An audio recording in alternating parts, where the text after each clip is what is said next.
क्या हुआ सिम्मी, क्या सोच रही है? निम्रत ने दरवाजा बंद किया और सिम्मी को देखा। सिम्मी एकदम से उसके गले लग गई और उसके आंसू निकलने लगे। क्या हुआ बच्चा, क्यों दुखी हो रही है? निम्रत ने उसे अपने पास बिठाकर उसके सिर पर हाथ रखकर कहा। दीदी वह अभी आया था ना चैरत, मैं कभी भी नहीं जाऊंगी उसके घर में रहने।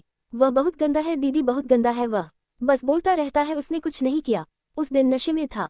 सिम्मी बोली तो निम्रत ने उसकी तरफ देखा। उस दिन की बात नहीं है दीदी, वह हर बार गलत तरीके से टच करता है, हर बार उसकी कुछ ना कुछ हरकत रहती है दीदी, मैं किसी को बता भी नहीं सकती। मैं क्या बताऊं, कैसे बताऊं? पर आप समझती हो ना दीदी, हम लड़कियां समझती है, वह उसका छूना नॉर्मल नहीं होता दीदी।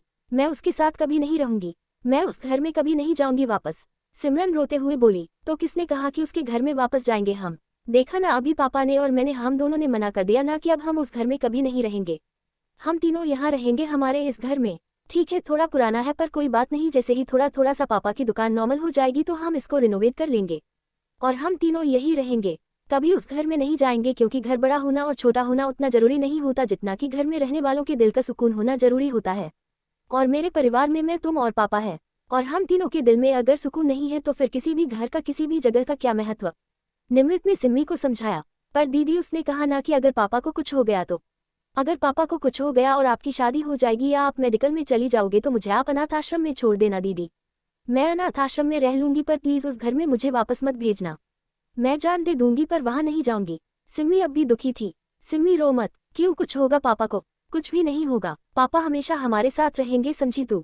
ना ही मैं कहीं जा रही हूँ, कोई शादी नहीं हो रही मेरी अभी। शादी की उम्र है क्या मेरी जो शादी होगी? अभी तो मुझे एमबीबीएस करना है, डॉक्टर बनना है, समझी, और कहीं नहीं जा रही हूँ मैं। क्या ये तेरे दिमाग में फिजूल की बातें आती रहती है? निम्मी ने उसे नॉर्मल करने बोला।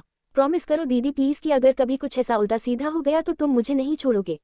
तुम जहाँ जाओगी मुझे अपने साथ रखोगी, अपने पास रखोगी। मुझे बहुत डर लगता है दीदी, तुम मुझे कहीं पर भी नहीं छोड़ोगी ना? अगर तुम्हारी शादी हो जाएगी तब भी नहीं छोड़ोगे ने मुझे? अगर पापा हमारे साथ नहीं होंगे तब भी मुझे नहीं छोड़ोगे?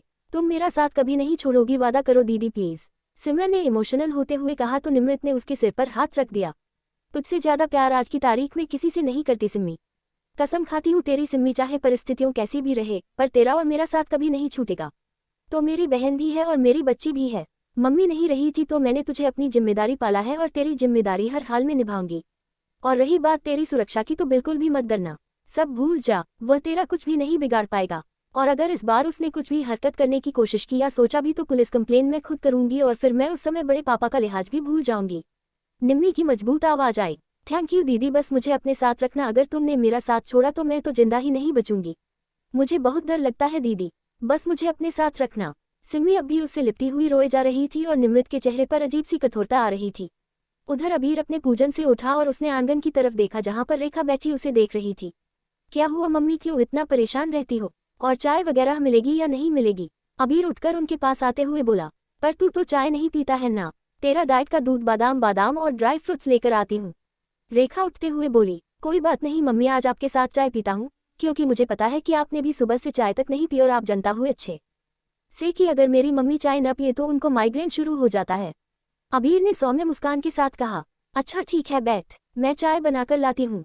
रेखा बोली। अरे माते तुम किधर को जाते, कहीं जाने की जरूरत नहीं है, जब तक राम जी का ये लखन जिंदा है तब तक चाय पानी का इंतजाम करता रहेगा। समीर ने दोनों को लाकर चाय देते हुए कहा। कितना नौटंकी है ना मम्मी तुम्हारा ये छोटा बेटा, कभी सीरियस होता ही नहीं है। अबीर ने चाय का कप लेते हुए कहा। हाँ तो सीरियस तुम हो ना, सारी दुनिया बाहर संजीदगी समझदारी ब्रह्मचर्य और जो कुछ भी होता है सब कुछ तो तुमने अपने कंधों पर ले रखा है। तो एक इंसान तो घर में हंसता खेलता मुस्कुराता भी होना चाहिए ना, वरना ऐसा लगेगा कि मनहूसियत छाए हुई है, जैसे किसी की मौत हो गई हो। समीर एकदम से बोला तो रेखा ने उसे घूर कर देखा। हर समय उल्टा सीधा क्यों बोलता रहता है, कितनी बार कहाँ है शुभ शुभ बोला कर। कहते हैं कि 24 घंटे में एक बार सरस्वती माँ अगर हमारी जीभ पर विराजमान होती है, अगर कुछ उल्टा सीधा बोल तो कभी वह सच भी हो सकता है, समझे?